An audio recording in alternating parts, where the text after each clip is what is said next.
Hey everybody, it's Christine, and today I'm going to start a new series for you about adding dimension to your scrapbook layouts.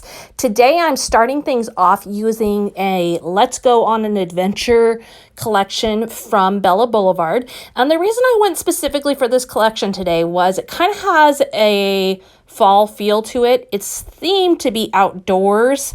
But it still has a lot of those rich fall colors, and I don't have a lot of fall collections on hand, so I decided to work in that realm today. This is a great collection, very versatile, as you'll see, and I'm going to do a fairly simple layout, but add some fabulous dimension. So the first thing I'm doing is taking this cut apart card, and a cut apart card is one of those patterned papers that has a whole bunch of different little sayings on it that you can use on cards, or you can use on layouts, or you can use on pocket pages, all those things. So I'm taking this cut apart card, and I specifically picked this one because it would work for fall pictures because of the colors and because it was 4x6. And I am going to cut apart the cut apart card. Nice play on words there.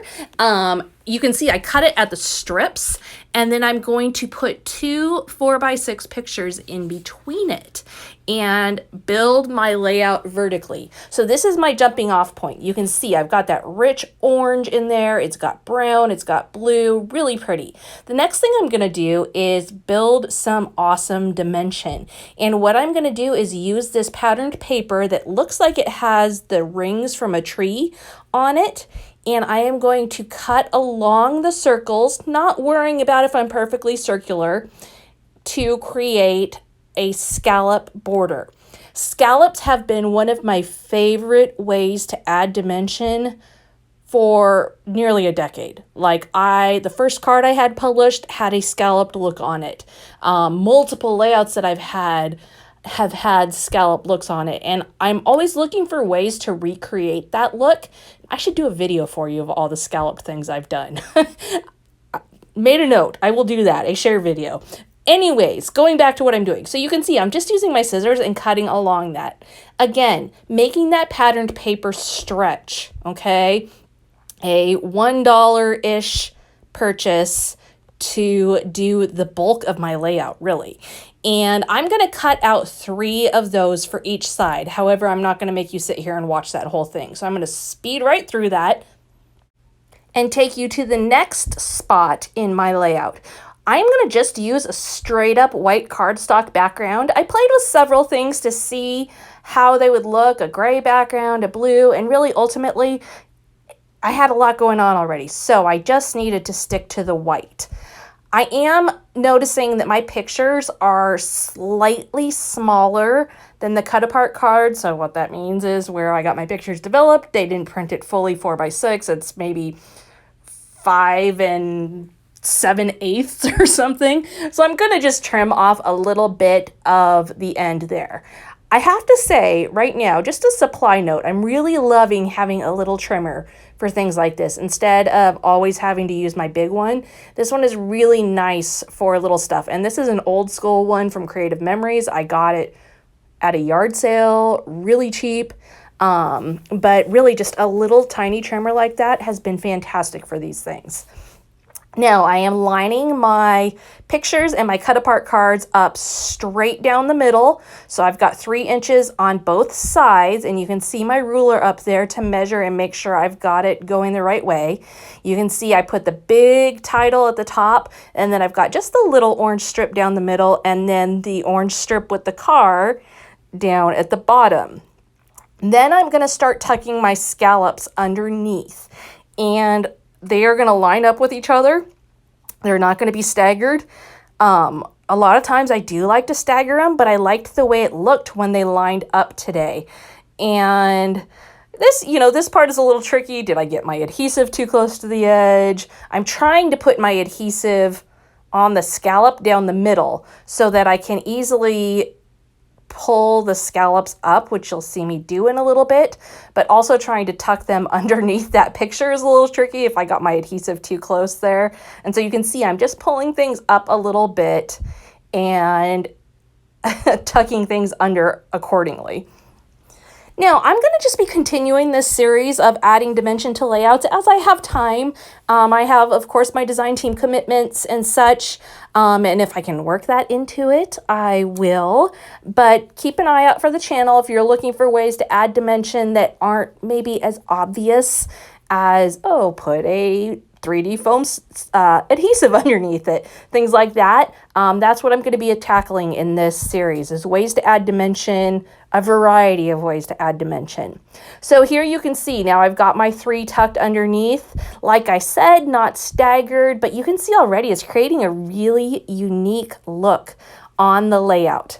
Now, things that I'm loving right now. First of all, I got 2 pictures on there. Love it when I can get more than 1 picture on and still play with the artistic side of the layout. Also, I'm loving the colors, just so fall-like, so different, so rich, and just a great collection from Bella Boulevard. Really, it's probably, having played with all their newest ones from this spring and summer, I would say this one is probably my favorite out of all of them. Now, what you're seeing me do right now is creating that dimension. I am pulling up those ruffles and so that they will curl up. And then I'm going to add some 3D foam adhesive underneath. That is not absolutely necessary, but it does help those to stay up once you put them into a scrapbook and helps them from getting flattened down. Okay, so you will see me add that in here in a little bit. Now, I'm also going to do some embellishing. Obviously, the embellishing is going to be kept to a minimum because there's not a lot of room right now for extra stuff. So what I'm going to do is just do a little bit in between the pictures and overlapping and such. I'm going to use a combination here of the enamel trees that are a part of this collection, and you can see I added those up top. I'm also going to add some heart hugs. Those are also from Bella Boulevard, and those are corrugated cardboard heart. I love those. They add such cool texture to your layouts, and they have them in every color you can imagine. So they make really fantastic embellishments. Then I'm going to add some ephemera from this collection. Again, both some of the word ephemera and the icon ephemera. You can see I'm adding on more of those trees and replacing them because I put them on a little too far to the right. You see I'm leaving a lot of my mistakes is probably not the right word here, but moving things around is, it's not really a mistake. It just is like one of those things that you look at it and you go, oh, I think it would look better here. Anyways, you can see I'm layering on those hearts. One of those hearts there in that middle section, I put one flat. I popped one up with 3D foam, and then the other one is a heart hug, so it's corrugated. So I've got 3 different looks for my hearts there. That adds a lot of interest by putting those on in different ways. And then I'm going to work the bottom here. I'm going to add on, again, another ephemera heart, and I'm going to put that one on flat. I'm going to add on a heart hug. I'm going to add on those trees, and I'm going to add on an acrylic title. So my title works its way all the way from the top to the bottom. We're off on an adventure at the lake, and lots of little subtitles, journaling in between there. Now I am using a combination of small adhesive dots and my Easy Runner Grand with the dots permanent to adhere the acrylic on there. And that is just to, the dots work really great. The dots permanent in the runner works really great for getting those tight little spaces. And as I said, I'm going to just add some 3D foam circles underneath, and there you have it. So pretty simple, straightforward. I knocked this thing out really quickly, but a really different, unique look. Creating dimension using ruffles that I found in my patterned paper. I think you would be surprised. Take a look at your patterned paper stash. There are a lot of ways you can create ruffles with patterned paper. Thanks so much for joining me today. Be sure to hit subscribe so you don't miss anything from this upcoming series, and we will see you again next time.